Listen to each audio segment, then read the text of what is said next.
here, super rare Austin A90 Atlantic drophead coupe. Now here's that car that came in before, and it is a Peerless. Like I say, there's the Peerless and the Warwick. They looked very similar to each other. Can you come down, Triumph Roadster? Look, here you are, sir. The Royal Mail van's coming in. Good. We do like our old standards here at Old Classic Car.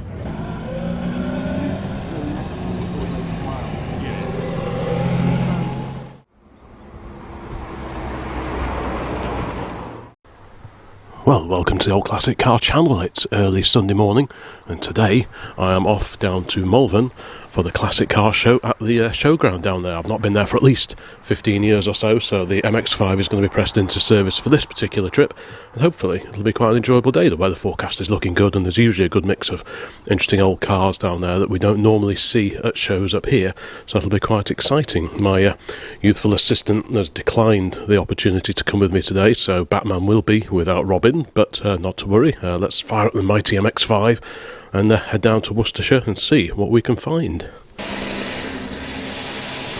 This will probably be one of the last classic car shows that we'll be going to this year, so it's all filled up, ready to go. It's about, I don't know, just under 100 miles, something like that, so it should be quite a nice run. The roads are quiet this time of day, so right, I'll report back once I actually get down to Malvern. Well, I appear to have made it to the Malvern showground. It's a glorious, glorious morning. Hopefully I've parked in the right place. Section F, which is for sports cars and convertibles. I think we're the first one here, or rather I'm the first one here, but I'm sure this will all fill up very, very soon. This is a very popular classic car show. I think the last time I came here was about 2006 or 2007, and I seem to remember there was always an interesting turnout of cars, many cars that I haven't seen before, where obviously we don't see them up our way all that often, so that's always quite exciting just to see what is going to turn up. I remember a huge contingent of Austin A40 Farinas, for instance, one particular year, quite a few standards as well, so I'm hopeful, especially with this wonderful weather, I'm hopeful that there's going to be a really interesting turnout of cars here today. Looks like we're set for a decent auto jumble here today as well, inside and out.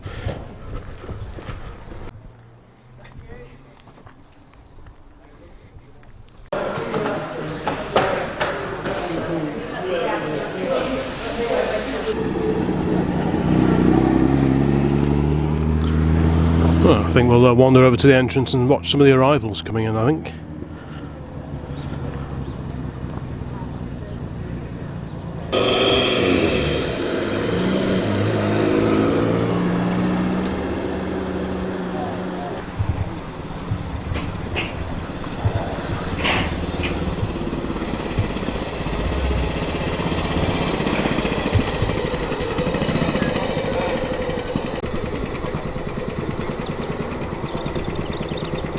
Got an MG rolling in now to the Malvern showground.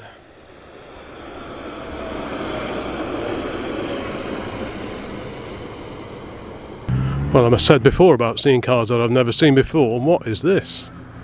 Looks like a recreation of, well,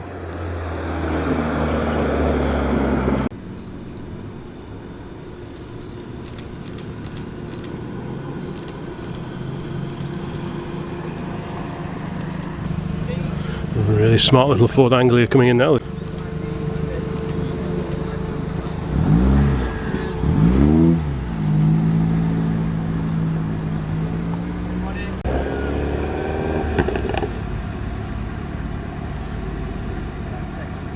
Got a few more cars rolling in now. This is a rubber bumper MG midget with hardtop. Don't see those too often, but I'm guessing we're approaching the time of year when you need a hardtop on your classic sports car.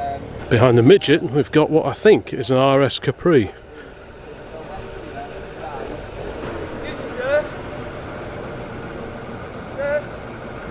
And what's this custom job we've got here? Is it based on a Mark 1 Ford Consul? I can see elements of Ford Consul in there somewhere. Certainly sounds like a V6.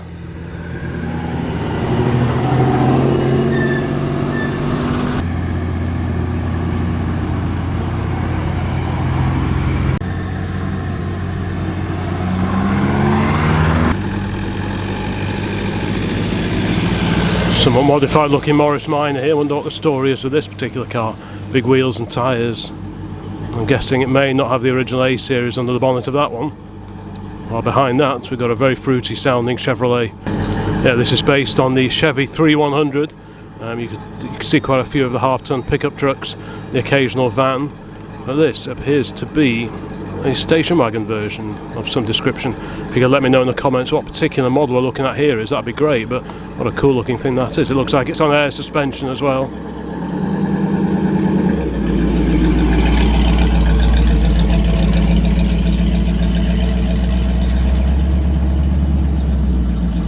I was only talking about standard Vanguards earlier on and standard 8s and 10s, and here we've got a standard Vanguard 6 version of the Phase 3, or I think it might be the Vignale, the revised version of the Phase 3, but either way, that's a rare old girl now.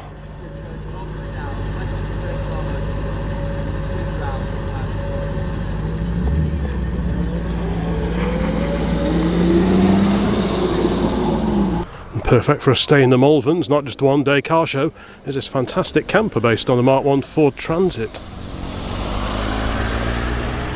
Fairly sure those hubcaps are off the Mark IV Zephyr Zodiac type. A little Renault here, an estate. So a Renault 18.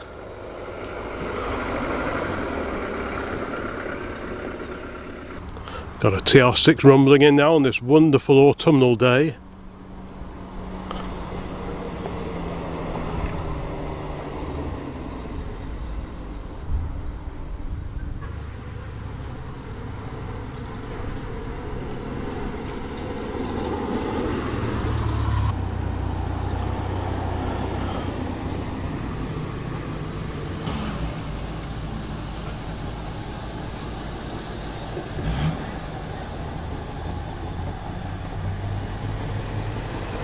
Coming up now, a Fairthorpe Electron.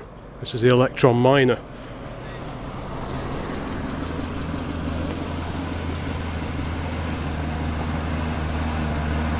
Now, where have I seen this? Possibly at Weston Park, this Heimer stroke Opel based camper. What a cracking thing that is, a Heimer Mobile.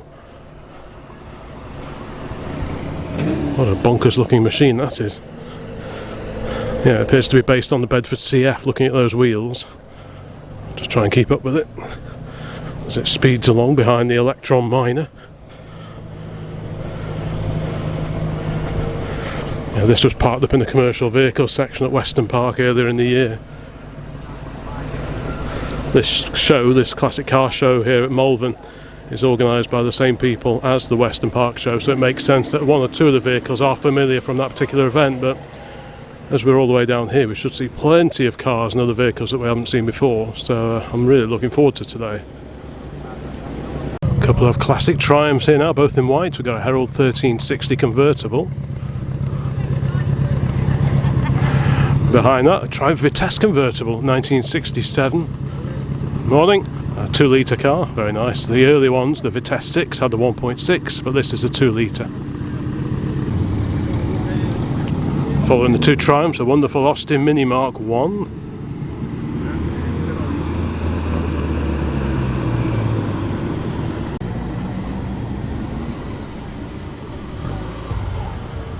Rolling in now, we've got a 1990 Skoda Favorit. Yeah, it's one of those kind of cars that disappeared almost overnight. I think the scrappage scheme a few years ago saw off many cars like this from the 1990s, so survivors are surprisingly thin on the ground now. Behind that, we've got a lovely TR4.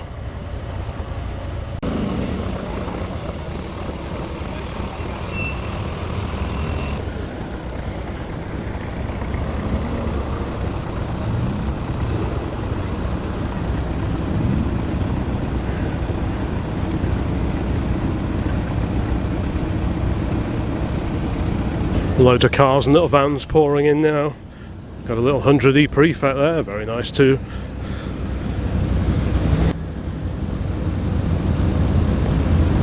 Got an RS Turbo behind that.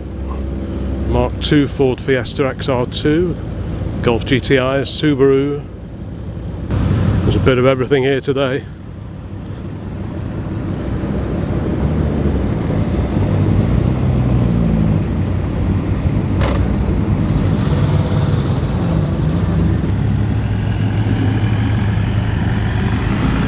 It's a Dodge based on a 3/4 ton pickup truck, same era as my truck.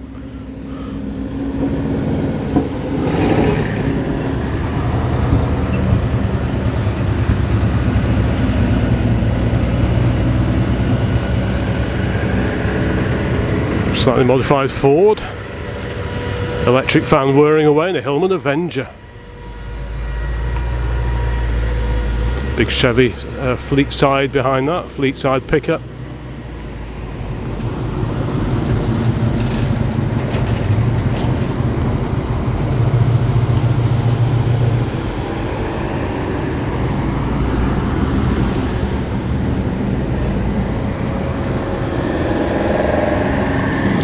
The limousine version of the 700 Volvo.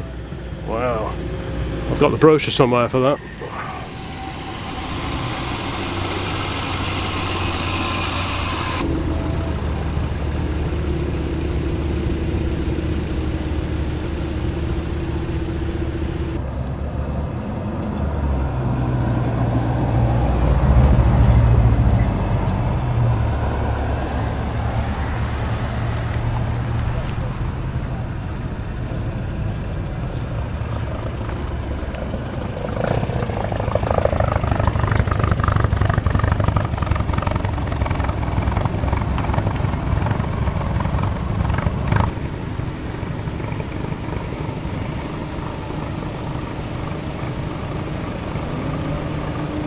The other three behind are mine as well.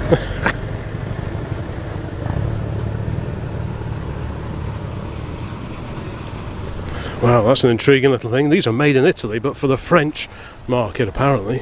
I think I'll have to have a proper look at that a bit later. Lambretta-based.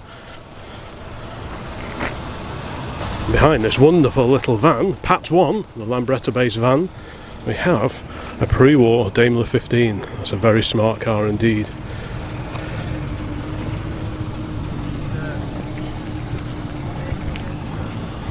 And in its wake, a lovely little BMW Isetta. The gentleman is waving, so we'll go and say hello. Hello, sir. Have you come far then today?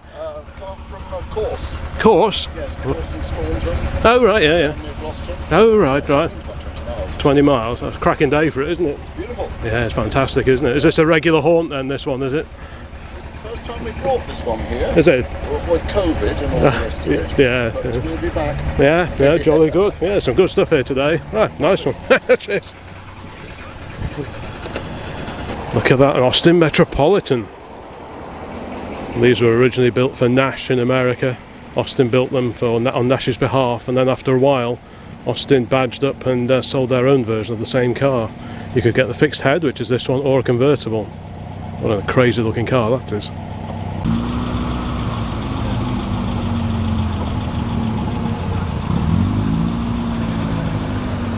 Behind the Metropolitan, the Fiat 124 Spider, MG Magnet. And those are a lovely car, B-series powered, twin carburetors.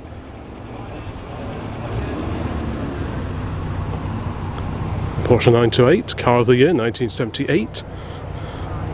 MG TF, based on the MGF. MGB GT. That would have been a rubber bumper car, but like so many, they've been converted to the earlier chrome bumper style. 205 GTI. A couple of minis, got a Hillman imp back there.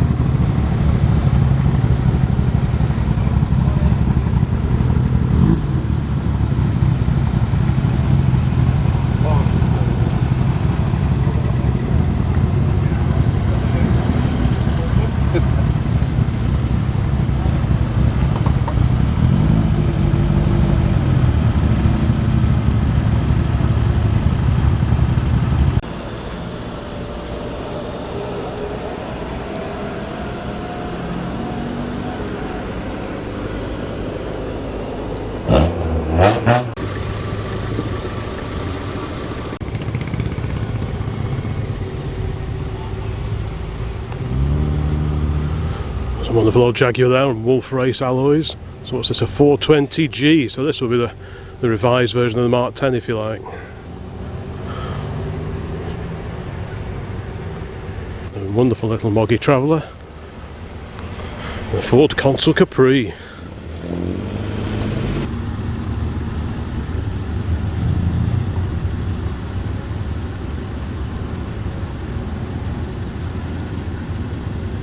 Behind the Consul Capri is a sort of kit car inspired by the old 1950s DB4 Zagato, in the spirit of, not quite sure what it's based on, I'm guessing Z3 BMW.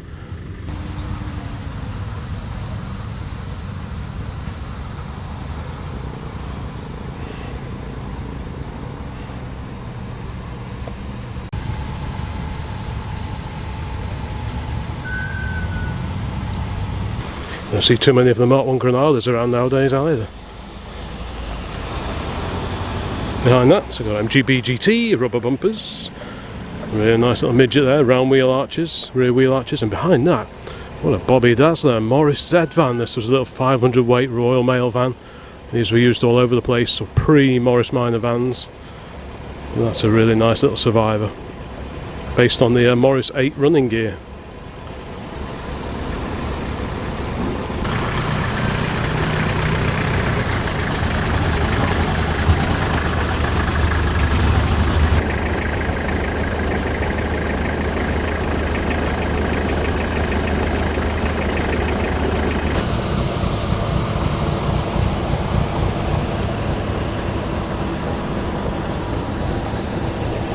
Quite the queue building up now. Audi Quattro, somewhat modified 105E. Behind the Rolls is a bit of a rarity. That's a Jensen. They didn't make many of those at all. That's the Jensen SV8.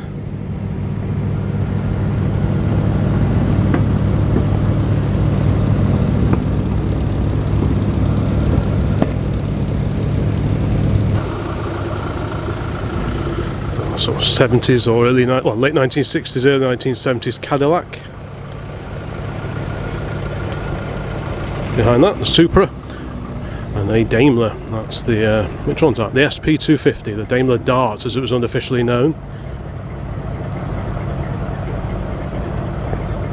Fiberglass bodied V8 engine designed by Edward Turner. That was shared.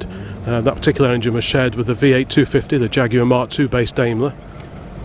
Cracking engine. There was also the 4.5 litre V8 around about the same sort of time that went into the Daimler Majestic Major, but the Dart had the 2.5 litre engine.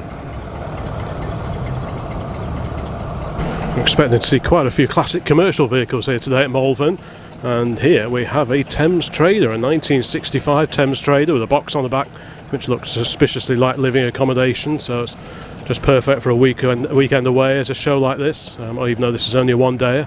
What a cracking vehicle that is. Someone asked a little while ago why I see so few Thames Traders at the shows that I go to, so here is one, DJJ134C. Behind that, another MGB GT, slightly modified, T-Reg. Again, would have had the rubber bumpers, but this one's de-bumper completely. Behind that, a Rolls-Royce Silver Spirit, 6.75 litre V8 Rolls-Royce engine. Talking of old commercial vehicles, there's a big old Atkinson there just queuing up, waiting to come in. There's quite a queue building up now, so if you're going to come to one of these shows, this one and in particular Capesthorne Hall, try and get in early, because if your car doesn't like queuing up, you probably don't want to be sat in the queue for too long. Saying that, it is a bit chilly today, so there shouldn't be too many problems, I wouldn't have thought. Got a Mercedes SL, one of the R107 series cars.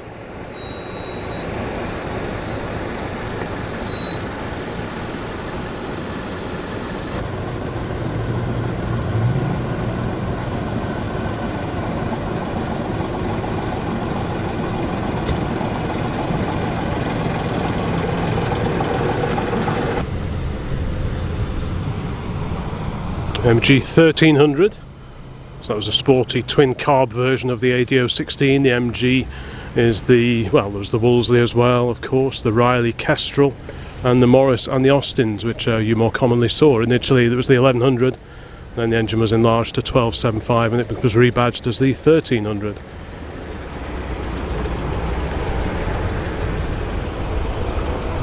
Behind that, an MGA.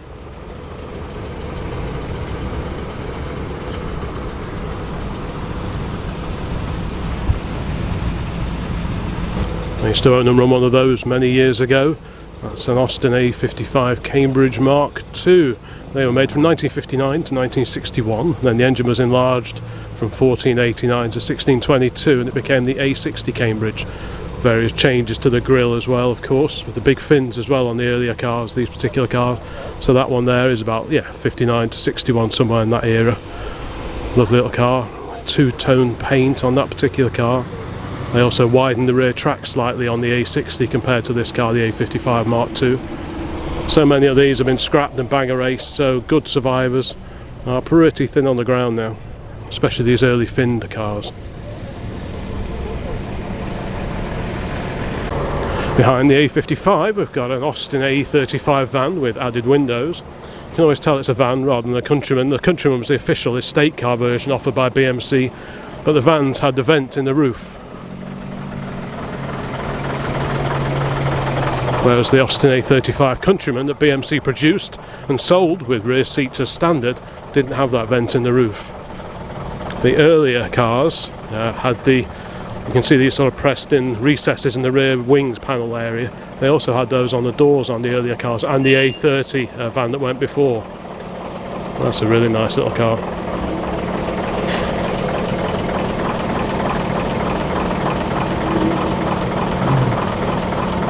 Behind the A35 van we have a wonderful Leyland Beaver lorry, an Arctic, complete with trailer.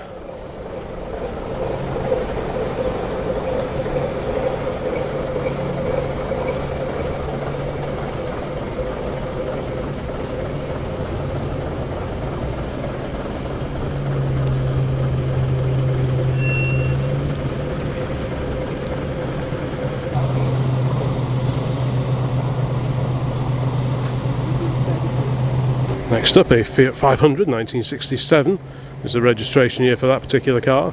The E-Reg series only ran from January to July. 65 Mini Cooper S, Austin Cooper S.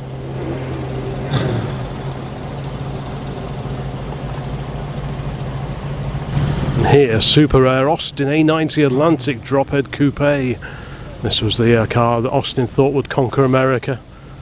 It didn't really quite work out that way. You had the drop head coupe version and the fixed head coupe, which had a wind down rear window, which was quite strange. The rear window in the back of the roof was wind down on the fixed head cars, but this is a super rare drop head, and what a bobby dazzler that is. And now we've got a Mark III Zodiac, and a Zephyr behind that from 1965. And would you believe it, another A90 Atlantic drophead coupe.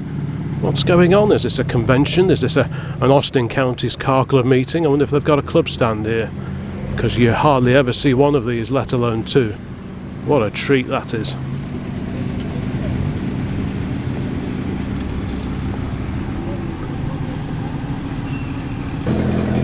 Quite a few American cars here today. Behind this Gran Torino, wow, Ford Thames 400e pickup, dropside pickup version of the 400e. This was the model that replaced my E83W van in about 1957.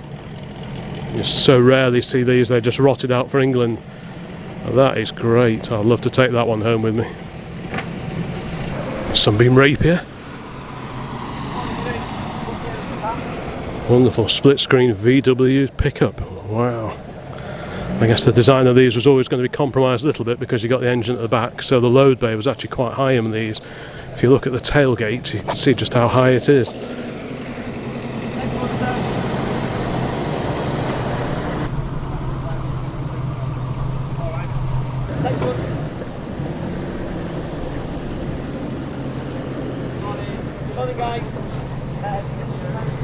Some lovely old Alvis.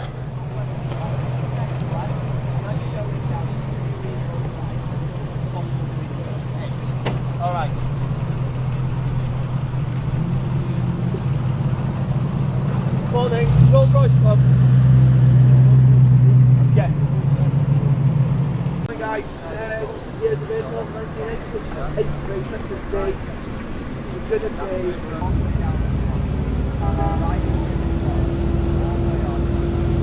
There's a Ford Puma, but it's not any old Puma, that's the racing Puma, wide arches, quite a rare sight now. Austin A35, Rover P4, a little 205. TR4A, independent rear suspension on these compared to the TR4, which was a solid back axle. Really nice car. That is 4-cylinder. Little midget behind, about 1970. And that is towering up behind it is an ERF EC14. There we go, mid-1990s. Don't know much about ERFs, I'm afraid. But behind that, the Mark 1 Escort 2-door. Another really smart Mark 1 Capri, one of several we've seen here arriving this morning.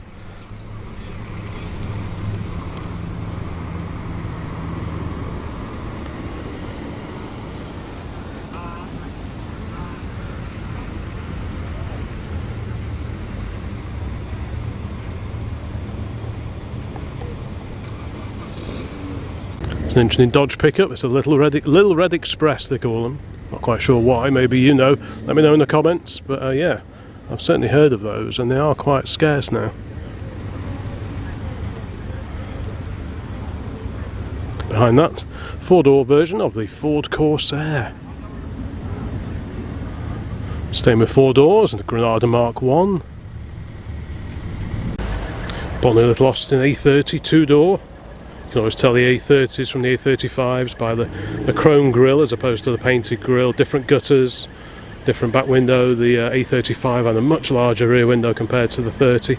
This has the 803cc version of the A-series engine. The A35 had the 948, which went on to power the early A40 Farinas as well.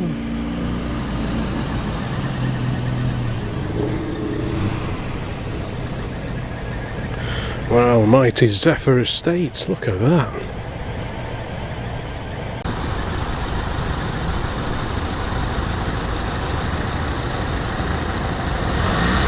A wonderful VW Cabriolet. This is a proper Carman converted car. You can always tell those by the squared off quarter lights on the front doors. Homemade convertible versions of the Beetle never have that. So that's a proper one. And Amazon, the 122S, that's twin carbs, either 1.8 or the 2-litre version of the B series engine, the B18 or the B20. It's a 1967 car. Looks like it does a bit of clubby rallying by the look of it, judging by the lamp on the back and the mini light wheels and so on.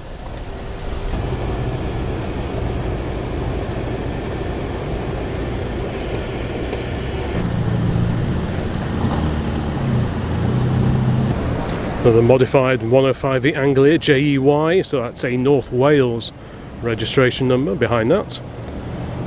It appears to be a replica of a Big Healy.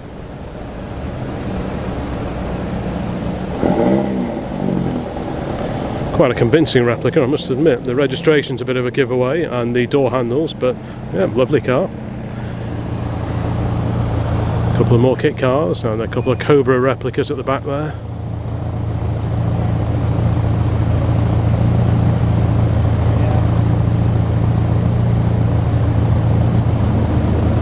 I think this is going to be a very well attended show.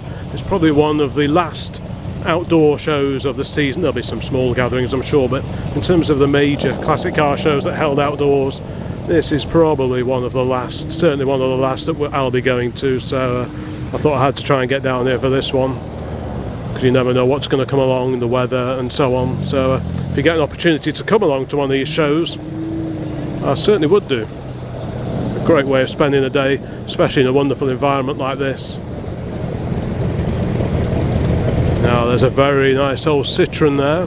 It's a right hand drive, the Citroen Traction Avant, the front wheel drive Light 15. Now being right hand drive, I'm guessing it may be a Slough built car, although someone told me that the Slough built cars have the chevrons on the grille behind the radiator bars, behind the grille itself, so I'm not quite sure. I'll have to have a look at this one, see if I can find out a little bit more about it later.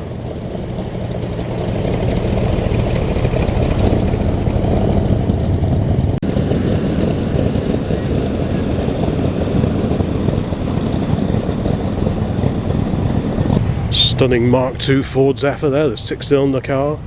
Obviously you could get the Consul, which was a 4-cylinder, then you had the Zephyr, and then the Zephyr Zodiac, which was top of the tree. But yeah, anything with a 6-cylinder in it gets a vote from me.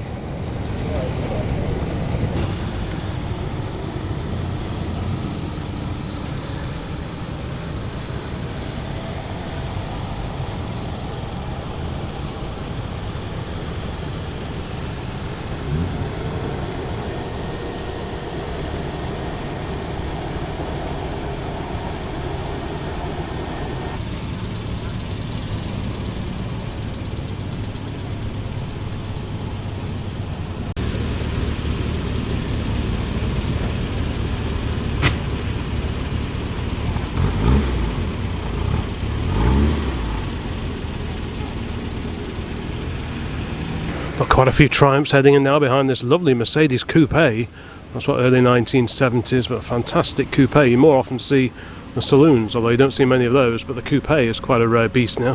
What a beauty. Yeah, and yeah, a gaggle of Triumphs. Got a Spitfire there. Got a Mark III GT6 on mini lights. Spitfire 1500 behind that with hardtop. Herald 1360 convertible, red. Got a TR4A, I think, from here. And a much modified Pop or Anglia.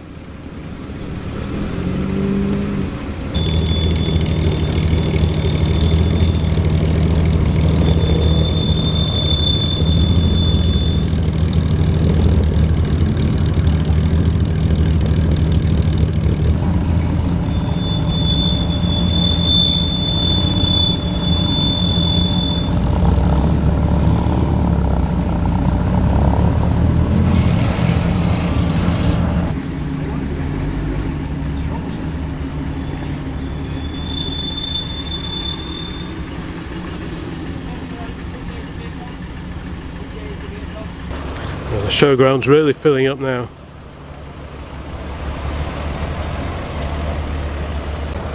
Oh, the big Triumphs there, probably a 2 litre, but they did also do the 2.5 PI petrol injection. There's usually a little circular badge on the rear quarter, on the rear roof panel, which usually gives it away, so I'll have a quick look at that as it drives past and just see what it says.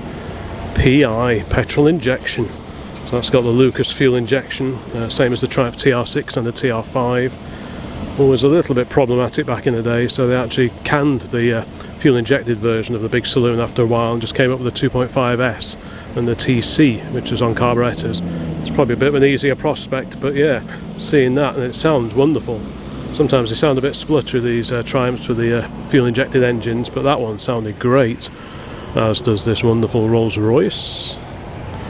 Another little A30, that's the AS4 type. The very first A30s, the AS3s, had a slightly smaller grille with a little winged Austin badge above it, but this is the AS4 type. Very nice too. Behind that, yeah, there's an A35 with a painted grille and a sun visor. 948cc if it's original. Got a Z3M, that's quite a rare car. That's sort of a coupe version of the Z3, but with the M3 engine in it, about 325 or so brake horsepower. Quite a rare beast and looks a bit of a handful, I imagine. An X-Type Jaguar. Good ones of those are getting a bit thin on the ground now. The sills often rot away behind those plastic caps along the sill there. So if you're going to buy an X-Type, have a quick peek behind those covers on the sill. Where would a classic car show be without a few Morris Minors? Here, two-door version of the Morris 1000. Forgive my knowledge of kit cars, but I think that's a Quantum.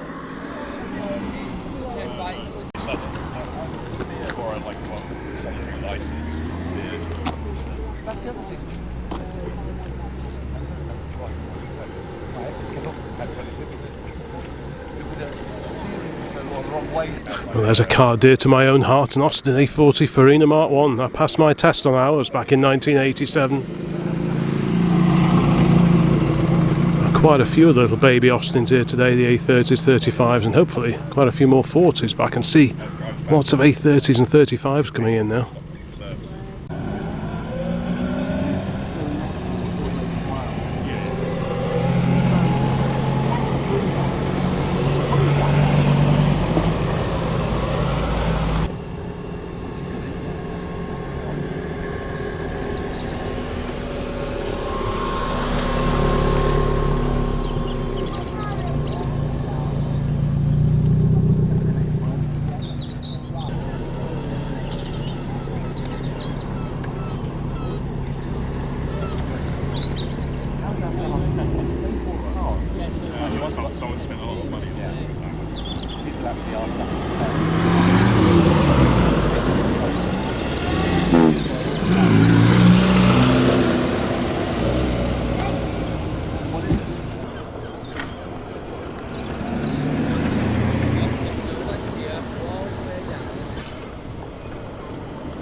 Mark 1 Fiesta XR2 and a later RS2000, I think, XR3i rather.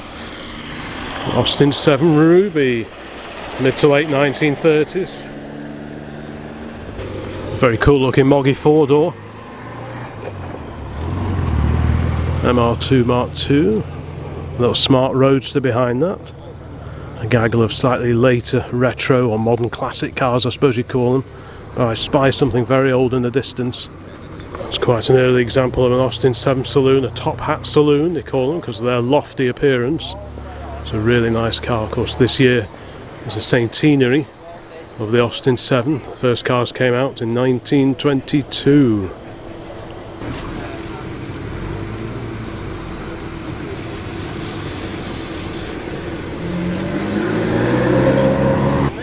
Mini Moke.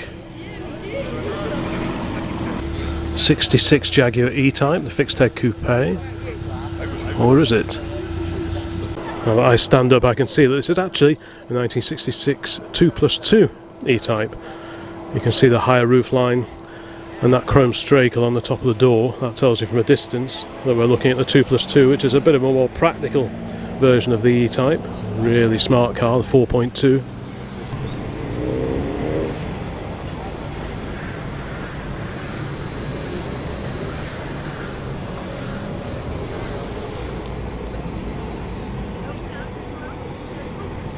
There's a rare old bird behind the Capri. It's a Gilburn, but an estate version. Now, you'll have to forgive me, I'm not too well up on these Welsh-built cars, but it's an estate or station wagon version, if you like, of, I'm not sure, is it a Genie or an Invader? I'll have a look at that one a little bit later on. And whatever it is, that's a rare, rare car. Not too many cars were built in nearby Wales, but Gilburn is perhaps the best known of them. There are rumours of TVR resuming production in a Welsh factory, but as of now I'm not sure there's much going on that particular score, so for now Gilburn is the best known of the Welsh built cars. And behind that 924, which is a very clean looking car, is a very unusual looking MGA.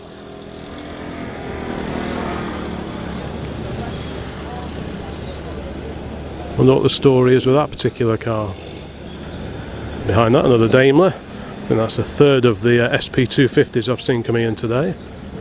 And a gaggle of 4x4s, Range Rovers, something Japanese, a Jeep.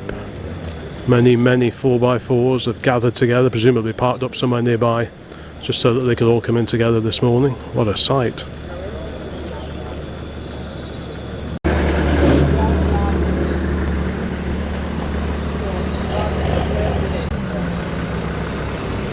Hope Greta isn't watching.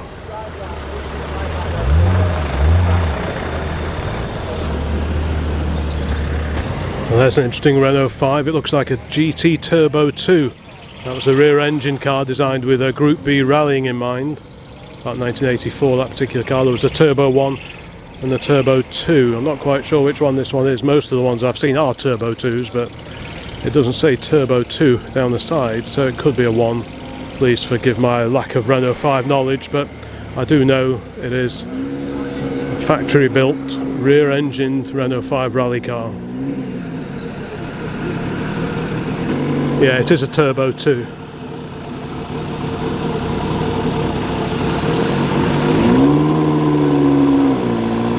Driven by the likes of Jean Ragnotti, if I remember right.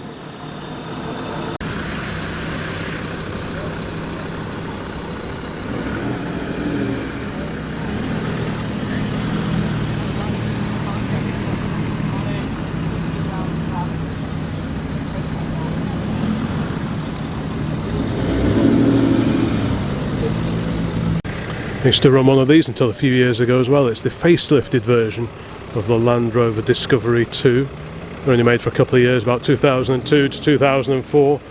Mine was a V8 on LPG, and it was a great car. Had the engine rebuilt a couple of times, but the rear chassis started going on. So if you're looking at a D2, just have a look at the rear chassis.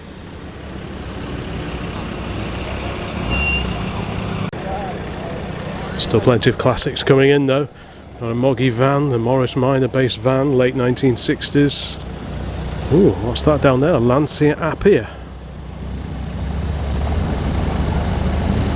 Yes, that's a Lancia Appia of the 1950s. Love the little V4 engine in these, as did many of the Lancias, really from the pre-war days. all the way through to the 1950s and 60s even. Beautiful little car. Note out the rear doors are rear hinged. I don't think there's a centre pillar on these. I know some of the Lancias like the Ardea and the Aprilia don't have a centre pillar. Well, I'm guessing it might well be the case with the Appia as well. We've got an MG Metro, the Morris 1000, big old Chevrolet pickup truck, a fleet side pickup truck, Daimler SP250. Wow, it's been a few years since I've seen this many together. Mark II Escort, VW Corrado, Jag behind that. Daimler's a beautiful colour, like a metallic green, very similar to the Works Aston Martins of the 1950s. Think Aston DB3S, that kind of car. Beautiful, beautiful car. Lovely waffle from its 2.5 litre V8. Corrado VR6 XJ. I don't think they make these anymore, do they? Got a TR6 with hardtop, and they're still pouring in. I think I'm going to struggle to walk around all the cars at the show once they're all parked up later, but I'll do my best. Behind the TR6 is a lovely British Telecom Bedford HA van. Used to see these everywhere at one time. They did rot a little bit. I mean, these were introduced in the 1960s and they were made way through the 1970s and I think into the early 1980s, like this one. That's a really nice survivor because these things rotted like crazy. Gutters, sills, wings, inner wings, floors. There'll be a huge amount of work to restore a really bad one of those. And a lovely Triumph big estate there. That's a 2000 Mark II. One of the limited edition Dolomites, one of the last, the SE. Escort, E30 3 Series BMW, convertible. Chrome bumper Roadster, Mark 1 MX-5, good to see another one of those here. And then MG Montego Turbo, grief, when did I last see one of those? I really do not know. That is such a rare car now. Again, Montegos, the kind of cars that disappeared when the scrappage scheme was in full flight, and you hardly ever see a Montego, let alone an MG Montego, and let alone again the MG Montego Turbo. Real rare car. Very bonny little Wolseley 1500 here, just like the one that Dad used to have a few years ago. This is a fairly early one. The later one had the much taller, larger rear lights lifted from the Austin A40 Farina. That's a fairly early example. 1500cc B series engine, single carburettor.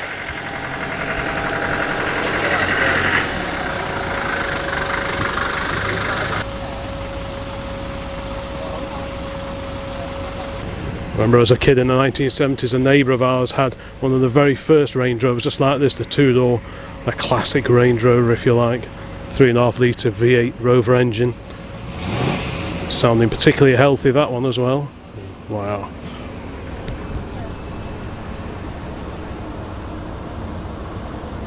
Another Triumph 2000 Mark II, like the Welsh badges in the middle of the wheels there, very smart. The Rolls Royce. A convertible version of a TR7. Is it a V8? It's the Grinnell. I remember those. I think these were based around about Chester somewhere. But yeah, I remember these converted versions of the TR7 dropheads. A wonderful Riley. Is that a Kestrel, perhaps? I suspect. But what a glorious looking pre-war car that is.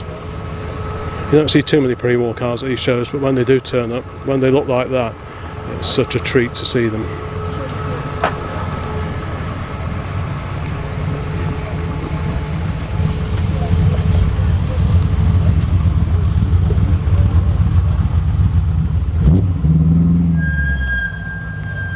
Is it a Kestrel? It's a Kestrel, yeah. Sorry? It is a Kestrel. I'll not get flattened by this Mark 1 Mini. And another Mark 1 Mini. Cracking little moggy. C-Class Mercedes. Don't see too many of those now either. The Daihatsu 4-track. One of the sort of later modern classic or retro cars that are here today in Malvern at the showground. There's a huge variety of classic cars here, a few vintage cars, retro classics, all sorts. Got a 1985 RS Turbo Series 1. And behind that, a Morris Cowley Saloon. This will be about 1929 or thereabouts, something like that. very nice. The Cowley had the 3 stud wheel fittings. Fantastic.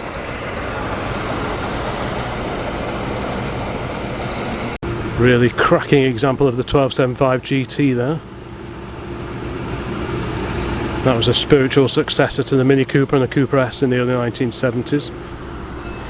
Another classic Range Rover. This is a much later one than the one we saw before. It's got the 4 doors.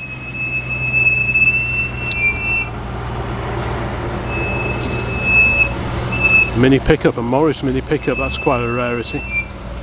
They all had those pressed front grills, all the commercial versions of the Minis, right through to about the early 1980s, I think it was.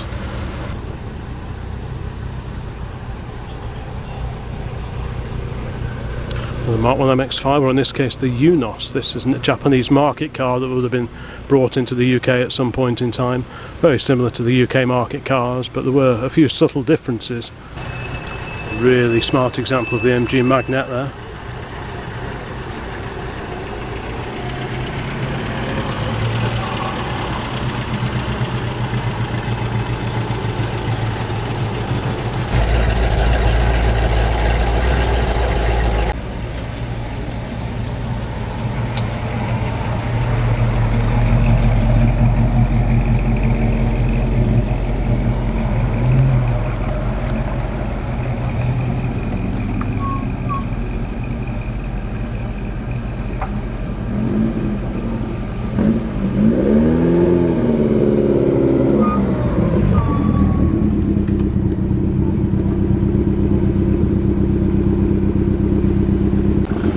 We saw the coupe version earlier, and this is the saloon version of that early 1970s Mercedes. I suspect it's a diesel, judging by the engine note.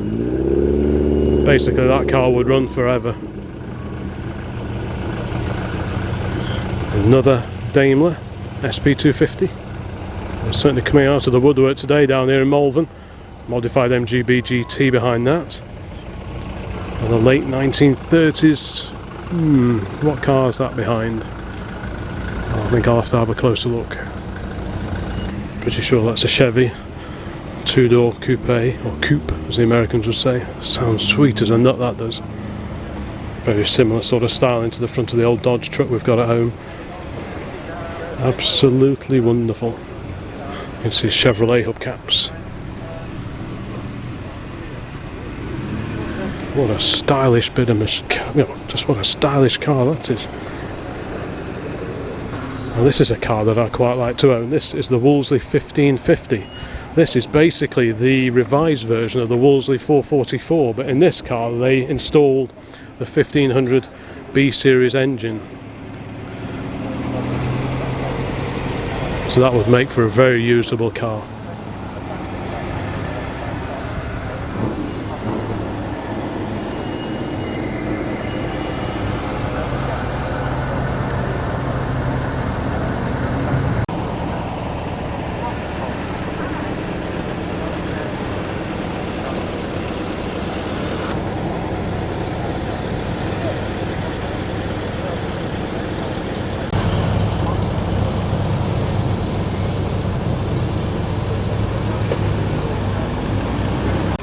The Audi A2 I always thought was an interesting little car, but behind that, now this is either a Warwick or a Peerless.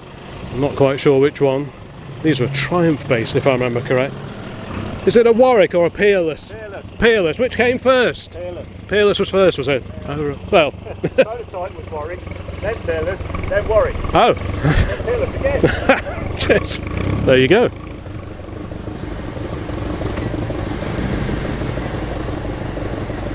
Lovely 6-cylinder pre-war Austin 6.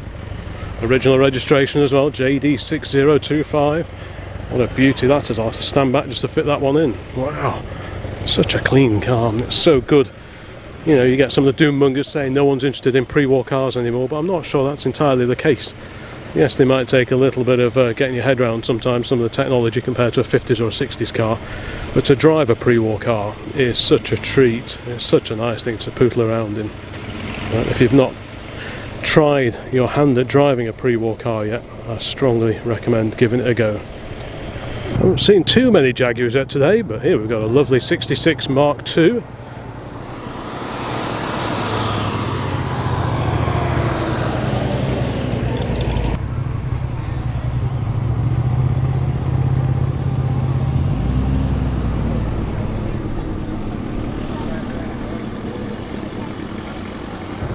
This is a new one on me. It's a Lanchester. I've seen a Daimler similar to that. I suspect it's been re-engined. We'll definitely have a closer look at that one later.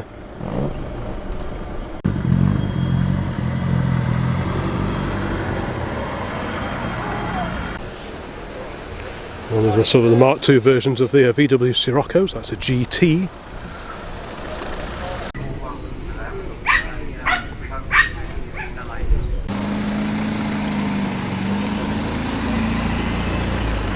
Another Triumph GT6 Mark III burbles its way in. It's on the optional 5.5J wheels. Well, those wheels, even though they are Triumph pattern and they'll fit straight onto a Herald or Spitfire GT6 or Vitesse, those wheels actually started out life in the Formula Ford racing cars. I think GT6s were usually on 5Js, 4.5 or 5J or 5-inch width wheels, but those are the 5.5s and they really suit it.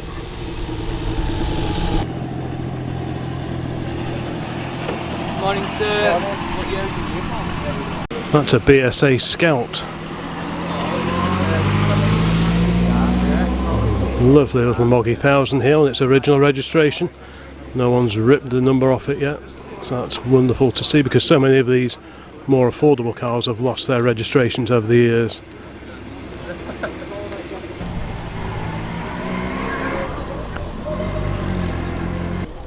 Anyone for conkers?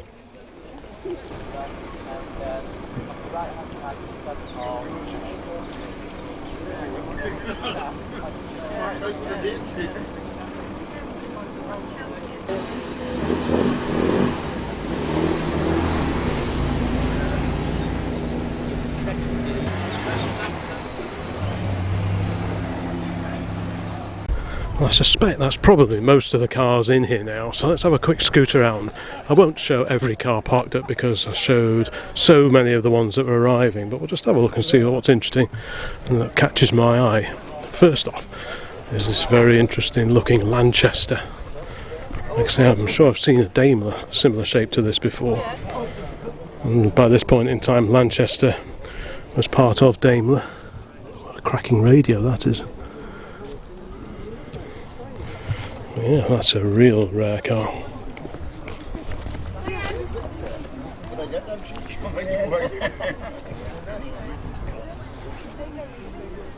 There's the answer. It's a Lanchester Lady.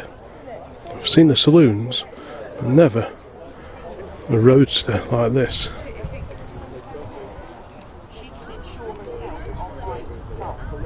What a treat it is to see such a rare car at a show like this. Well, we'll just have a bit of a stroll around. There's that MG Montego Turbo.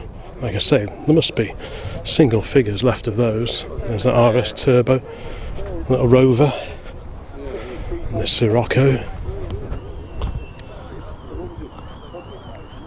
That's a very sunny day, so I'll do my best to avoid my shadow getting in the way. There's a little Morris coming up.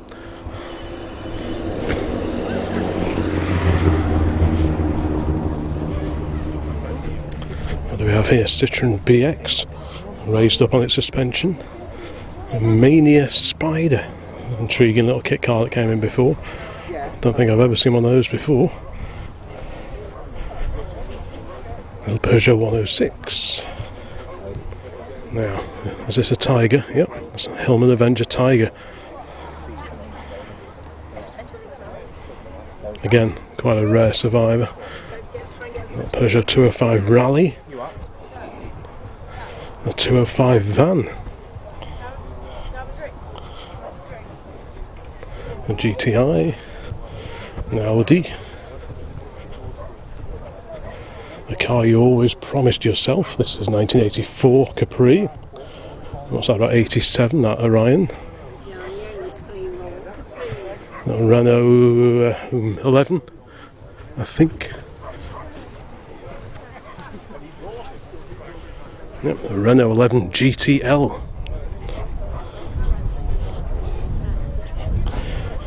If your car is here, but I don't feature it, please don't take it personally, but it's just not going to be possible to show every car that's here at Malvern today.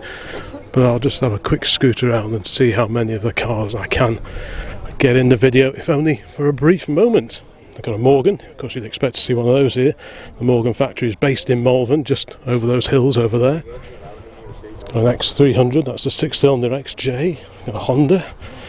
That's one of those little Rover Streetwisers. This is sort of a reworked version of the 200, I think. The MR2 Mark II. The Mercedes SLK. Don't know, Mitsubishi. Oh, it's a GTO, isn't it? 3000 GTO. There's that C-Class and that 4-track. A brace of Beetles.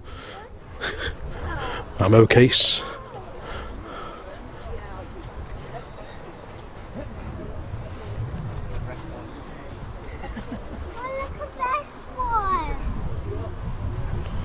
And there's that Jensen SV8. I've never seen it with the rear hatch up before. There are hundreds and hundreds of cars here today. What a great turnout, great weather, fantastic location, and a great mix of cars. Another one of Malvern's finest there.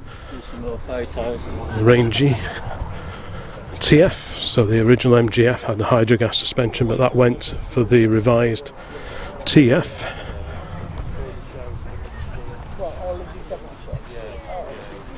And this is the X-Power, the MG X-Power.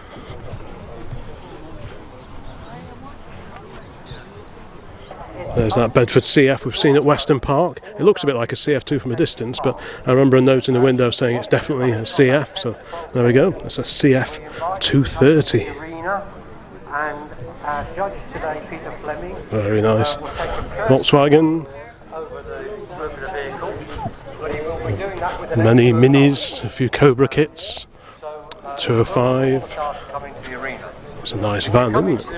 It's on an A plate, so in the 1980s, silver and black plates wouldn't have been original on these, but legally you are allowed to do that now. If it's historic class on your logbook, i.e. 40 years old or over, you can get away with putting silver and black plates on, but originally they would have had the reflective plates on it.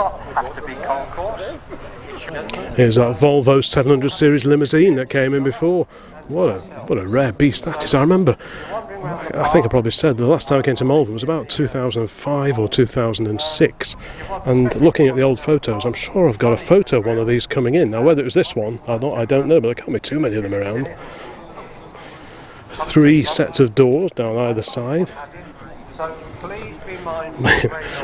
Please read this before you upset the owner. Volvo limousines are custom-built vehicles made by Nielsen in Gothenburg. They are not stretched. There you go. So let's have a look at the information. I've known people who... So one of 3 built for the UK market. This limousine is part of my collection of the more unusual vehicles made by Volvo. 8-seater limousine. Second row of seats can be folded to give greater legroom if needed. 2.3 litre engine. You've got young children with you, obviously keep an eye on them. Yeah, most very powerful. What a rare old girl that is. Wow.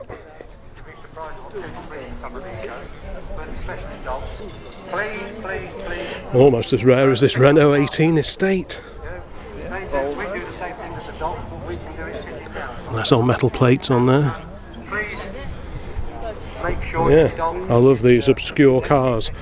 You may pass. Please pick it up, and there are some bins around. If not, shadows. That's the problem with the low sun at this time of year. You get all sorts of shadows. I'll do my best to avoid them. But yeah, a couple of really rare cars there. We've got a Supra. Don't know what that is. Honda Integra Type R. One of the Carmen Golf cabriolets. You lose anything, or you find anything, and you'd be surprised what we have. There's that Chevy police car that came in before. Super clean VW Polo. That's the bread van they call those. And there's that Renault 5 GT Turbo 2. What a bit of kit that is. Engine hidden away under the parcel tray there behind the driver's seat. What a wild machine that is. Quite a short wheelbase, so quite twitchy. Especially these early turbo cars. When the turbo kicked in, usually with a bit of a bang, they will take a bit of hanging on to, especially in damp weather. You can imagine on a rally in a forest stage somewhere. these sort of early 80s turbo cars, designed with Group B in mind, must have been a real handful. Fantastic.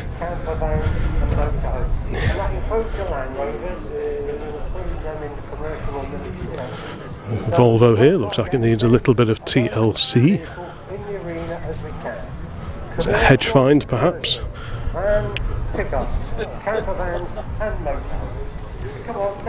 Old Volvos never die. There we go, 760 GLE 1989, fitted with VW 6-cylinder diesel from new, and will be restored to as new. So hopefully if we come to hit back here to Malvern in a few years' time, we'll see this looking resplendent, all welded up, repainted, looking immaculate. And next to this super duper rare Renault Sport Spider is an equally rare Mazda MX-6. This is a V6 powered coupe. Someone commented on a previous video that I did, I can't remember if it was Capesthorne or Weston Park, somewhere like that, that I didn't comment on his or her car. So if this is yours, and hopefully this makes up for my omission in the previous video. But what a shiny example that is. Red cars are very difficult to keep shiny, and they fade like crazy. So yeah, it's a very smart, quite a rare survivor now. Escort Cabriolet here with the RS Turbo vents on the bonnet. That smart car, we saw quite a few smarts come in before. There's that Skoda Felicia. I thought it was a Favourite, that Favourite was the earlier car. So this is the Felicia. There's that wonderful little Lancia Appia that came in before, 1962, Series 3. Let's have the Land Rover. Can we have you next to the Escort van? Here's that car that came in before, and it is a Peerless. Like I say, there's the Peerless and the Warwick. They looked very similar to each other. Keep coming, sir.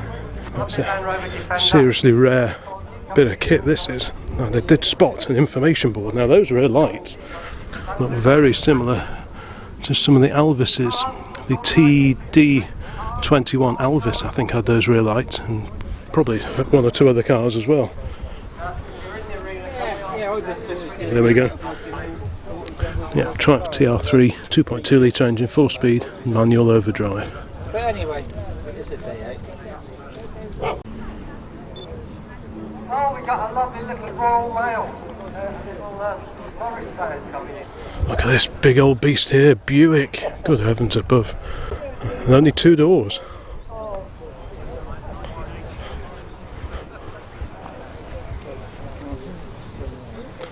Herald 1360. Next to its spiritual brother, the GT6. Very similar chassis. Now, because we've got a lot to get through, folks, today, and There's that wonderful Wolseley 1550 that we saw pulling in before. Like I say, this is the B series updated version of the Wolseley 444. Otherwise, very similar, I think. Probably can't really see that interior, but it's beautiful wood dashboard. There we go, that's the information. 1958 Wolseley 1550, supplied new by a garage in New Milton. in mid green, certainly had a lot of TLC on us. Yes, What a beautiful car that is. Series 1 Land Rover. Again, Apologies if I sound like I'm waxing lyrical about some of the really nice cars that appeal to me here, but I guess I can't help myself because is that right? I've been coming to these sort of events for probably 35 years, something like that, and I still get very excited when I see cars. Okay, where did it come from? Poland? Yep, there's that Cowley, Ambulance. 1275 Morris Minor, Why not? Why Draft 2000 Mark II. Your name, sir. Now, Is that Wolseley 1500? Like I say, this is a fairly early-ish one. The later ones had the combined side light and indicator, the circular ones off the Morris Minor 1000, and a slightly wider grille as well. So this is the early one, but they both had the 1500cc B-series engine under their bonnet. The Riley 1.5 version was slightly sporty with the twin carburetors. Now we've got a Morris Minor here, split window. Now, I'm just trying to figure out what it is, because it's got the Highlight MM bonnet without the little M mascot on it, but it's got the horizontal slats and a split window. So if that was a Series 2, it would have the different grille, I think. Anyway, nice little Morris. There's that Mark III Spitfire, that Quantum kit car. And those are Fiesta doors, if I remember right. Yeah, because it's based on 70 here. Another early Wolseley 1500. So the part of still Drive for TR4A. classic car, so yeah. And we've got a little group of That midget, 1969 MG midget, up for sale. There you go, ladies and gentlemen. You can buy yourself a classic MG for £7,900. Stage 2, 1275cc engine and 12 months MOT. I wouldn't even know how to pronounce it if I did. Looks like a lot of fun, as long as you're not too tall. The Rover P4, lovely Amazon 122S. I do like these, I've had a few of these, so I admit I am a bit biased when it comes to classic Volvos. There's that Traction Evolve. Now, this Zephyr we saw pulling in before. Absolutely stunning example that is. What a cracking car that is. Some of these had the Raymond Mays engine conversion to triple carburetors. I'm assuming this is probably a standard one, as most of them are, most of the surviving cars are. But just look how straight that is down the side. And we've got, I don't know, do I say a woman, a lady, a female? All very rock and roll, late 1950s. But that's just wonderful. Got some Lucas lamps, Lucas fog rangers on the front, a pair of those, many badges. Got a sun visor, got some furry dice as well, of course.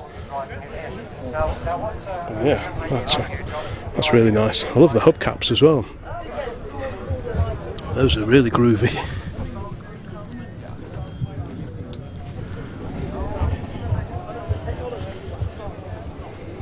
It's even got a Ford branded exhaust tip. That is wonderful. That's one of my favourite cars I've seen here so far. I mean, there are some really interesting cars, and because this is a show in an area that I don't often get to, I've seen many cars that I've never seen before. But that Zephyr is definitely one of my favourites so far. And here's a whole gathering of Austin A30s and A35s. I'm assuming this is a club stand. Very nice too. So we've got a 30 and another Austin A30 here. Although the grille's been painted, that would have been chrome originally. A35 with visor. Another A35. Another A35 with visor. And Webasto or similar opening roof. Perfect for a day like this. And one of these wind deflector type things. So these wind guard, is it? I'm not sure. Yeah, you don't see those too often now, but back in the day they were quite a common sight, so you could have your window wound down without getting too buffeted. Perfect. Certainly in the days before climate control and such like, that was a real benefit. Drive 2000 Mark 1. An RS2000, no shortage of Fords here today. There's that Austin Cooper S Mark 1, or Fiat.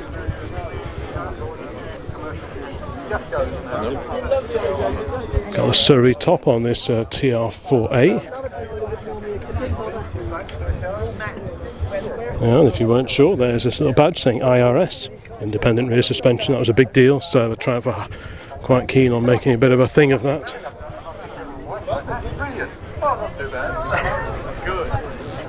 Thank you very much. You have the one. There's that tasty little Anglia we saw pulling in before. I'm sure I've seen this somewhere before, but I can't remember where. Four-door, or two-door rather, MG 1300. There's the A55 Mark II, the Austin A35 van with windows. The Zodiac Mark III, the Zephyr Mark III. The Sunbeam Rapier, the sporting version of the Hillman Minx effectively. These were very popular in rallying back in the day, and this is in 1966. This is quite a late car actually. But the earlier iterations of the Sunbeam Rapier were used quite a lot in rallying Monte Carlo and such like, and when you wind the windows down it's like a pillarless coupe. The rear window comes down, obviously the door glass goes down. You get a very sleek, airy cabin. Just perfect for a day like this. The Ford Corsair, slightly bigger brother to the Cortina of course. saw this Alvis coming in before, and it's actually a rarer car than I initially thought, because I think this is the Grey Lady. This was the performance version, and there are just a few giveaways. You got the spoke wheels with the little knock-ons, but you've also got these extra air intakes on the bonnet, which I think are a sign that this is the Grey Lady. I saw one of these racing years ago at the Goodwood Revival. I think Jerry Marshall was driving it, but that is a seriously rare car. I do like that a lot, and it looks to be in really nice original condition as well. My son's got one of these. Not in that. You won't see one of these too often.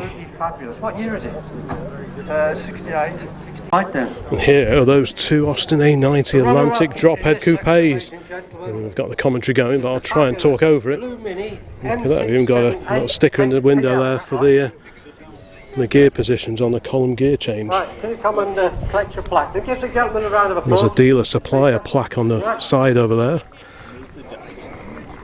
And the winner, going through to the car of the show, ladies and gentlemen, is the AC Cobra hardtop. So where's the winner for that? Where's the other? Come on, sir, come on, give him a round of applause. Well, incredible cars these are. I think I've seen one of these at the NEC before now. Yeah, okay. But yeah, they were designed with taking on the American market, but they never really caught on over there. As such, I don't know how many sold, but it wasn't a huge number. Under the year categories. So now, all you sports cars out there, they're like the Sunbeam and the Ferrari. A Chevy 3100 wagon. Or two-door 2+2, or it's a soft glorious top. Singer. You can all come back again That's under one of the belter sections. that is. So just because you haven't won under this section, it could be that you will win under the next section. So listen out for that, will you? That will be under sports cars and convertibles. But before we do that, Americans in the arena, as many as we can get, up to the year 2007. Anything younger than that. There's a little Ruby and the Morris Z van alongside it. Come on, now I can see Isn't that fantastic? Are those the original rubber front wings? Around them. So let's see Got a Triumph Roadster. 1360 Triumph Herald and a Vitesse. We saw those coming in before. Have you in the arena for judging, please?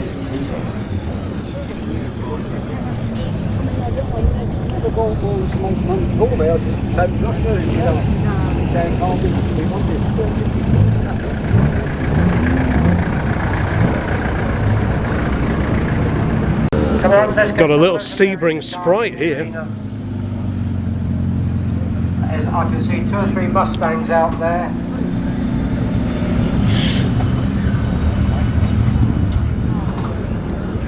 Anything American. Come on, let's have you. There's our lovely Vanguard 6 that came in before. We do like our old standards here at Old Classic Car.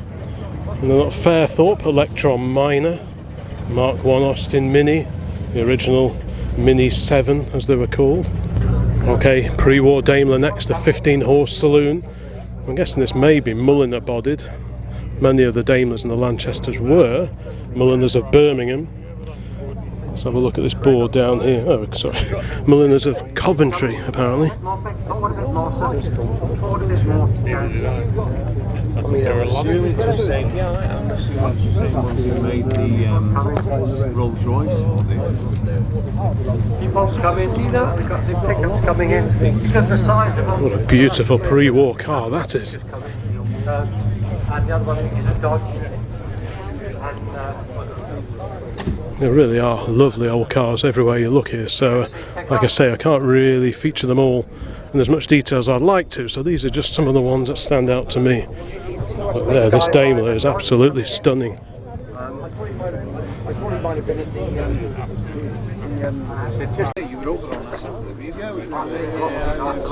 Well, we were actually inside the shopping centre. That's why, yeah, I was to see you. And we also had the There's that glorious 6 Light Riley that came in before, the Rover 100, the P4 series of course.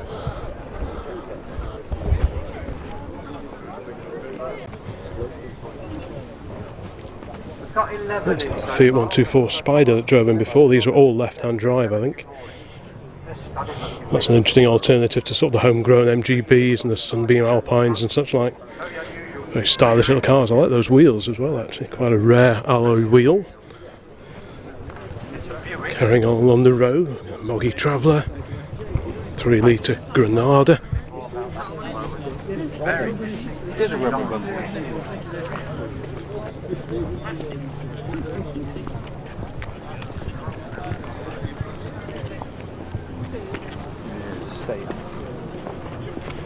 Several MGs. We've got a Mark II Mazda MX-5 here.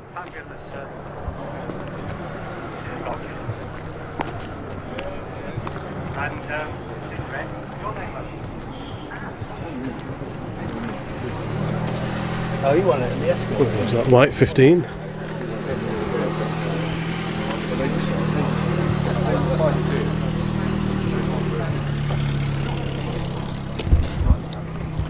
There's a Granada. It's one of the posher ones, I think, with the metallic paint. MGBs, Citroen DS.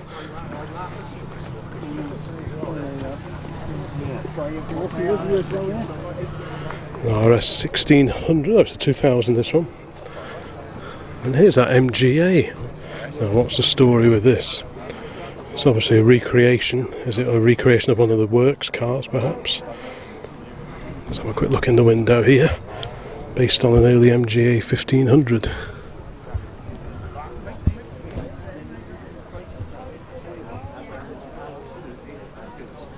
Well, I'm parked over in the sports car section, section F, just over there.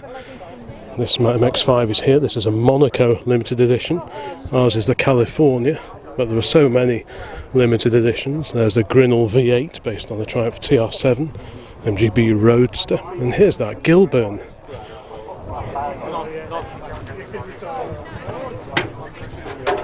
You do see the coupes from time to time. I think there's quite a gathering of them at Alton Park a while back.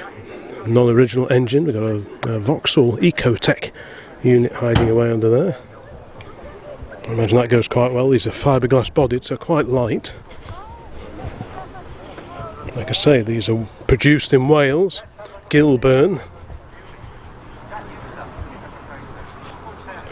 I think, if memory serves, one of the founders was Welsh, the other was he German, possibly? And Gilburn is a combination of their two surnames.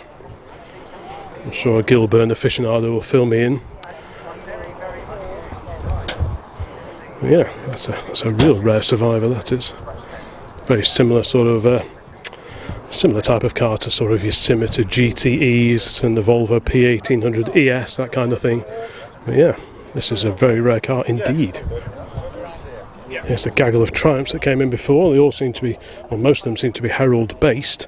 You've got the Herald 1360 Estate, got a TR4A, which has nothing to do with the Herald, chassis wise anyway, and the 1360 convertible, 1500, GT6 Mark III on an L-Reg, and a Spitfire Mark IV. This one's overdrive. You can see a little switch on top of the gear lever just there. The earlier Spitfires, the overdrive was operated by a little lever, a bit like the indicator stalk, but on the opposite side of the column. Here's that Puma Racing I saw coming in before. MG Estate. Big Honda, is that a Legend? There's that mighty Jaguar, the Mark X.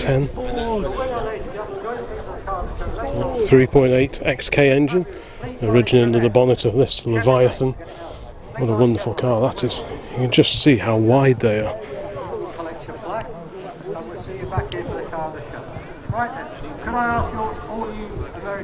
Oh, it is a 420G, but I thought what put me off was the 420G, which has a 4.2 litre engine. They usually have a stripe down the side, they usually have a chrome strip down the side. That's what threw me a little bit. But yeah, but the year of the car, G, by then it would have been the 420G. There's that lovely little SP250. This is the one that I commented on. It's a very similar colour to the Aston Martins of the 1950s. Dark blue one. This is the V8 250. So these are the SP250s, unofficially known as the Darts. The V8 250 was the 2.5 litre V8 version of the Mark II Jaguar. Another SP250, and another one there, another one there, and there's that magnificent old Lanchester. It's moved around here now. Let's have a quick scoot along here. So we've got a 4-door Mark III Cortina, a little Sprite, not a midget, this is an Austin Healey Sprite, an MGC, so a 3 litre 6-cylinder version if you like of the MGB GT, Very nice car indeed. A TF. Over here we've got the MGF, which came before. A little mid-engine car with a K-series engine in the back, or in the middle rather. Oh, there's a wonderful old Rolls Royce here. Oof, good heavens. What a handsome machine this is, fabric bodied.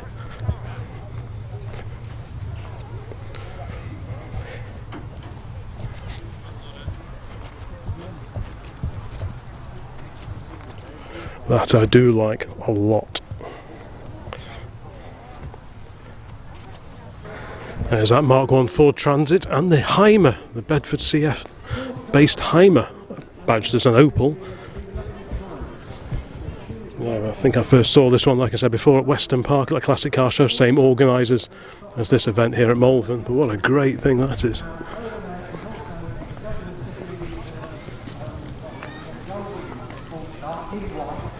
Down here we've got some souped up American metal and that Dodge. It's not a half-ton because it's got a longer bed, so this would have been at one time a 3/4 ton truck. These were sort of 41 to 47 these were built originally, so it's something of a roof chop on this one.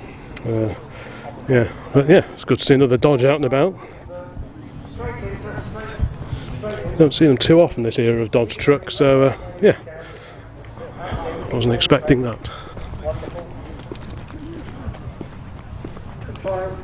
Black RS Turbo, that's a Series 2 based on the Mark 4 Escort.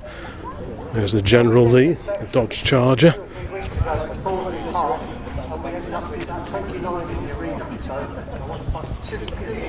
Ford Prefect with a few paint modifications on it.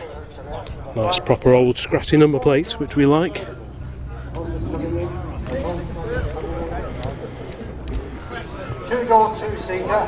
Many Fords, of course. Neat little van, very clean. 205 GTI. A nice Vauxhall Nova, 3-door. And this mighty Chevrolet. Keep coming. This is an MG. Now I should be taking my hat off really. A magnificent pair of Rolls Royces here. 1935, 2025. I don't know whether you won't squeeze in there, will you? Hang on a minute. There is a chance of you moving over so she can get in. So I want to try and get as many on the front. Just hold it there a minute. Hold it there. This gentleman's going to move over. Just to give you a little bit more room to get your smart car in.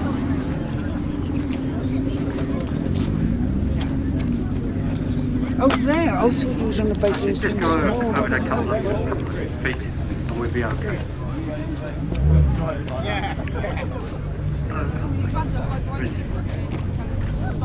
That's fabulous. Don't keep coming. Another one of the booted Escorts. But they're still calling them Orions at this point. I think after a while they just called them all Escorts. Yeah, it is an Orion, yeah.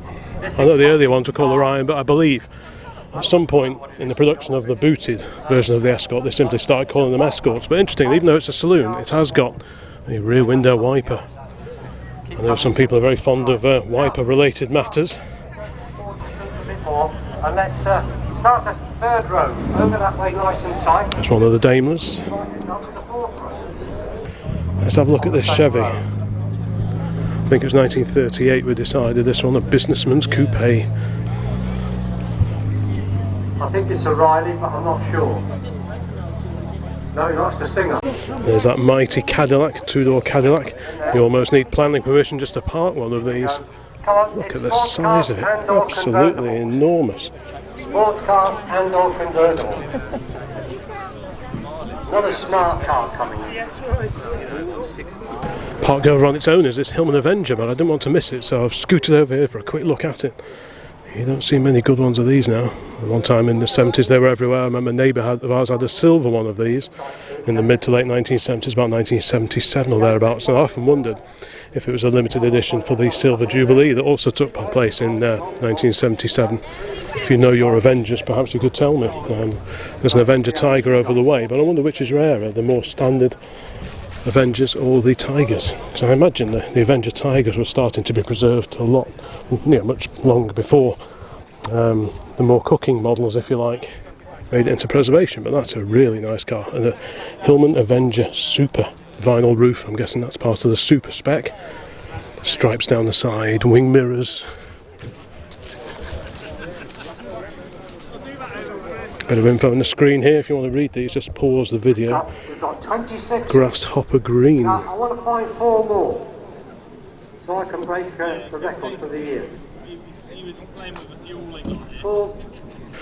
This is a beautiful little Moggy 1000, this one.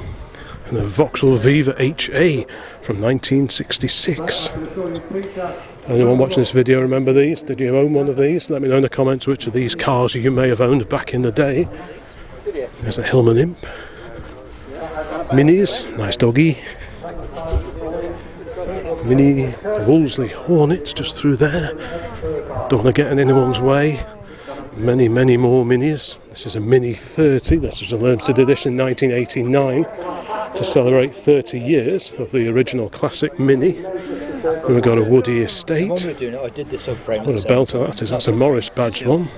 One of the Mini Coopers, the reinvented Mini Coopers. A Clubman Estate. There are just so many cars here at Malvern today, I can't believe it.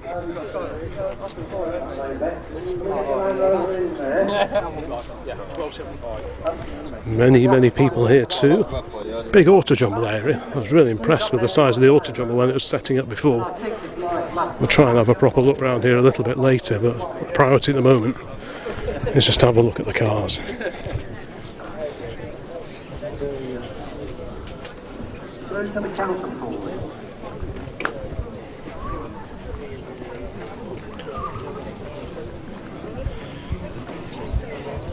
I tell you, I don't envy the judge looking at all these. I really don't.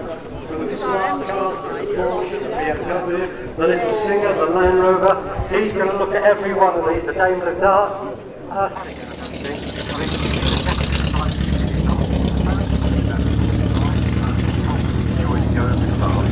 There's that big old Austin 6 with a pair of no-tech spot lamps on the front, or fog lamps rather. There's that BSA Scout, that's a rare sight. Bit of spannering on this MG, Austin Healey 3000 Mark III, and there's that little Sebring Sprite. This unusual panel van is a Dodge, 1964 Dodge. I think it's the A100 series, and this one specifically says A108. So I'm assuming that's a variant of the A100 series. It might refer to the payload capacity or the wheelbase, I'm not quite sure, but certainly a rare old girl in this country. 66 GMC. It's not a Chevrolet, even though it shares most of its tin work with a Chevrolet, but this is the GMC badge version. That's a fleet side, as I was talking before, the straight flat sides. Arguably a bit wider as well. And you have the step sides where the side of the body is more inboard and the wings are proud, but this side is the fleet side type. Yeah, it's pretty cool. Study vehicle, it really is. Now, because of its rarity and because it was only one made. Quite a few Mustangs here today as well. Got a fastback Mustang here. That's a notchback. If we go up, we'll move up on that. Ford Torino. Very unusual car. Nice compromise. Another Mustang 289. They also did, that's the V8, but they also did a 6-cylinder version. What would that car cost to insure? And there's that mighty Ford that we saw rumbling in before. Really rare old beast this is. This is Motorcycle Corner. We've got a Honda 400 Super Sport. Nice BSA here with a sprung saddle. I like any old British bike that's got a sprung saddle like that on it. I just think they look fantastic. Look at this Royal Enfield hand gear change. And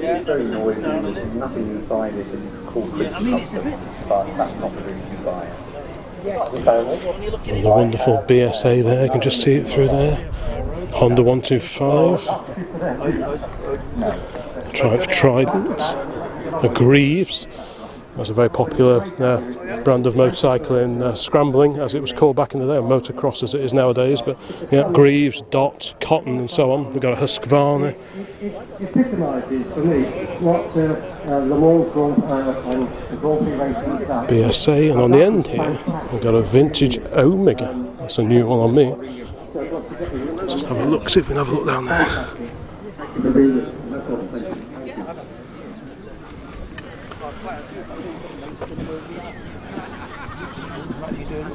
and do a little. It's got a JAP engine in it. Well, I've seen the other one. Because I reckon if you've got one of them 3 days in a row, that's good enough. Yeah, well, that's right. But I mean, get the stakes out and drop the bunting. There you are, that should make it. Okay, that'll give you a little bit more room to get out nicely. And I hope our sound engineer Barry, hope you've got a lump panel, we can have to put it all back in again. Say goodbye to all these cars. Oh, they're going out the front as well. That looks good. Yeah, Triumph Roadster, look, here you are, sir. Come forward now, and park right up in front of this amplified sound unit. And then the singer, can you come along next to it? That's it, brilliant. Now, all the cars manufactured before 1960, and we've got two here now. The Royal Malvern, that was manufactured before 1960, I'm quite sure of that. And next to it is an Austin, a green Austin. Well, it's not, I don't think it's a 7. So this is where all these cars manufactured before 1960. Right. The Royal Malvern's coming in, good. I think it's a nice setup, which is coming in, little three-wheeler anyway. So come on, this is looking good. Every section so far has been absolutely brilliant, and it's fabulous. Yeah. Wait, why? Well, why do we call it the Dart? Because of the shape of the back wings. Yeah, all right. Just noticed that this A40 Farina Mark 1 is the Countryman version. It's the with a split tailgate, makes it a whole lot more practical than the saloon, where you're basically posting your luggage through a little slot in the back. So yeah, the Countryman is a way more practical car, and arguably it should have been built like that from the very beginning, really. We got 9. This one's got a period stick-on, some sort of heated screen type arrangement here. It doesn't go all the way across the screen, it's just on the side here, but that's quite an unusual demister. I've not seen one of those before. And we've got a stick-on radio aerial in the top of the screen. Around the world. So yeah, a few period accessories on this particular Mark 1. Very smart car. I've got a feeling I saw this one here at Malvern many years ago. I'll have to check the registration number, but I'm pretty sure it was this one. Tucked away over here. I'm not sure why it's hiding over here, but we've got a Bedford CA van.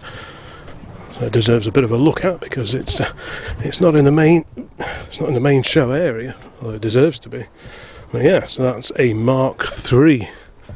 Quite a late example of the Bedford CA, the very early CAs. This is a long wheelbase. I think the CAL, there was a CAS for short wheelbase.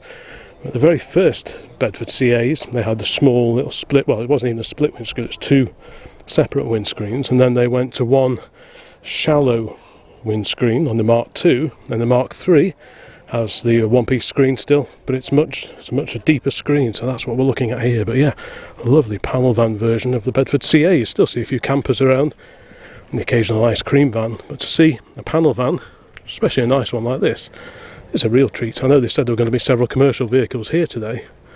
I was hoping there'd be 1 or 2 classic vans here. Unfortunately, there are. And as along with the Bedford CA in this little car park, we have a Ford Sierra. I don't think there's any of those in the main show area, so should really be moved to the other side of the roadway in the main exhibitor area, way over there.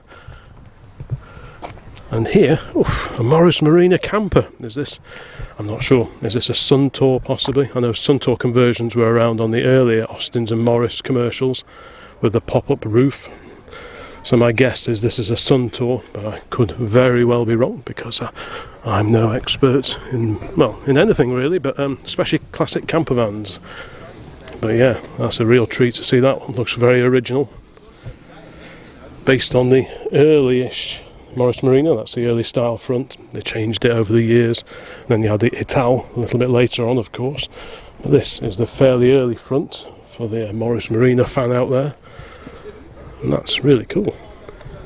I was in two minds whether to come down here because, yeah, it's a bit of a run to head down to sunny Worcestershire, but I'm so glad I did. The weather is fantastic, the setting is just as nice as I remember it.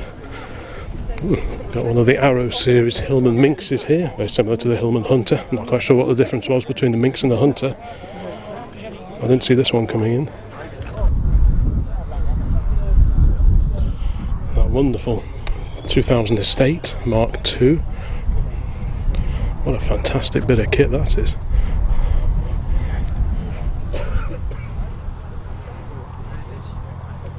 That is lovely.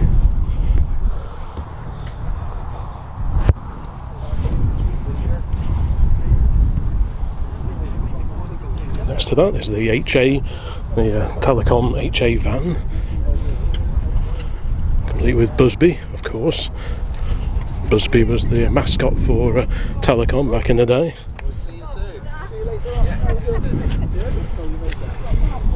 And a hardtop equipped TR6 on the end. There's a Shadow 1 here, but you don't see many of them with these full-length folding roofs. It's either Webasto or Britax, perhaps. What does it say over there? Webasto, there you go.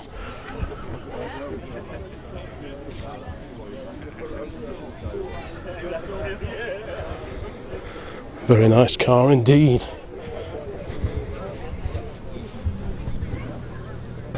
This Magnet is such a swish looking motor, this is. Wow.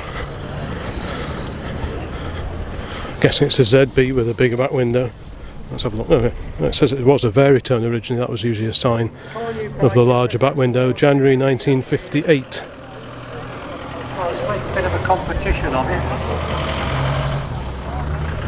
Well, that's a very handsome sort of late 1950s sports saloon. I do like these a lot. Have a quick peek in through the roof.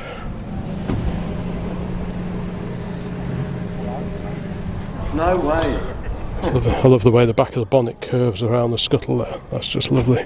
Come on, let's have them. Even if you have to push them into the arena. Come on, let's have them in the arena. Just for variety, next to the Immaculate Magnets we've got a work in progress, Hillman Husky. The Husky was the estate car version of the Comma Cobb van. This is a fairly early one looking at the grille. I know they change every year or two. This particular era of the Audax series of Minxes and Comma Cobbs and such like. Then 2023 we won't have a motorcycle section. But yeah, that's a really neat little car. Such a practical little car that is. You know, you've got a one-piece rear door there. Quite a bit of space. Lowish load bay. Quite a tall roof. Very nice to see this coming together. I think we saw this one at Weston Park, or one very, very similar to it. It's good that it's on the road. A use and improver, and another example of one of those wind deflectors, which is quite a neat thing. I think Wingard used to produce those, but I'm sure there were other makers as well. But yeah, it's great to see this one out and about rather than just stuck in a shed somewhere.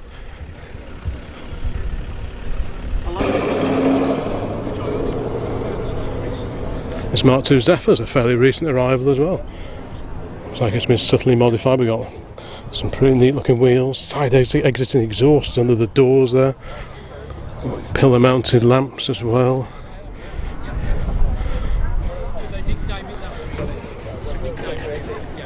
Now I can't claim to know much about these cars, but this is a rare old bird. This, I think it's the Audi 100 Avant, which is rare in itself, but it's the Quattro version. God, there can't be. The survivors of these must be into the single figures by now. I remember when the saloons came out, there was all the big deal about aerodynamics and CDs, the coefficient of drag. It was all the rage at the time. You had the Sierras, and like I say, these came out, and other equally wind cheating designs. And this, the Avant, I think this was called, was the estate car version of the 100. But they weren't all Quattros, so I mean, how many of these must still be around? Hardly any, I would have thought.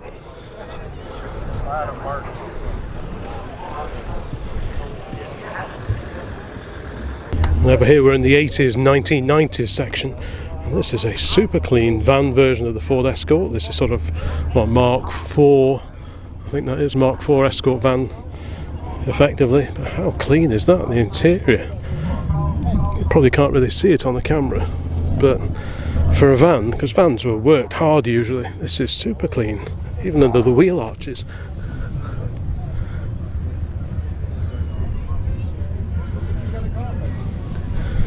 That's got to be a rare survivor. Who remembers having their registration numbers etched on every pane of glass? That was a security feature back in the day. So the idea was to sort of put people off stealing and re-registering a car, because you'd have to replace all the glass as well. So the idea was that will put people off from nicking your car in the first place.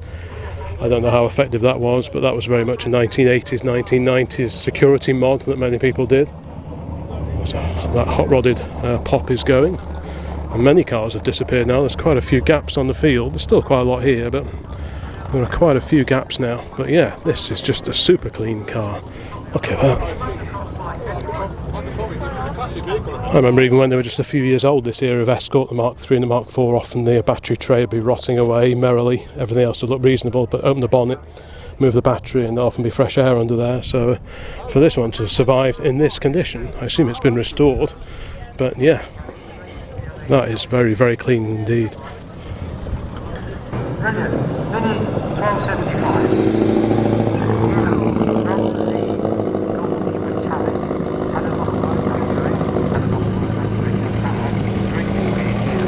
So come on, 1970 to 79.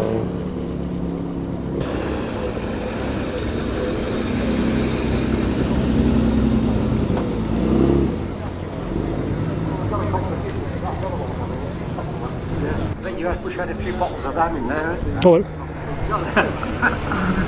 That's right. People, what I'll do. Sometimes I just get carried away. That's how it goes. Right then, ladies and gentlemen. Well, quite a few cars are heading off now, so I think we've pretty much looked at most of the exhibits. Like I say, if your car is here and I've missed it somehow, I apologise, it wasn't intentional. But with so many, several hundred cars here, it wasn't really possible to feature every single vehicle. But yeah, it's been a treat to come back here to Malvern after all these years. And I'll certainly come back here again next year. Just need to make a note of the date so that I don't forget to come. But it's been well worth the trip down here. So anyway, thank you very much for watching this particular video as I just have a look at this 2CV based Lomax. There'll be plenty more videos coming along very, very soon. As I said before, we're drawing towards the end of the show season, certainly the outdoor show season, so it'll go a little bit quieter on the channel for show videos anyway for a little while, and things should pick up again next year, all being well. Thank you very much, and more videos along very, very soon, so bye for now. And they have to be manufactured between 1970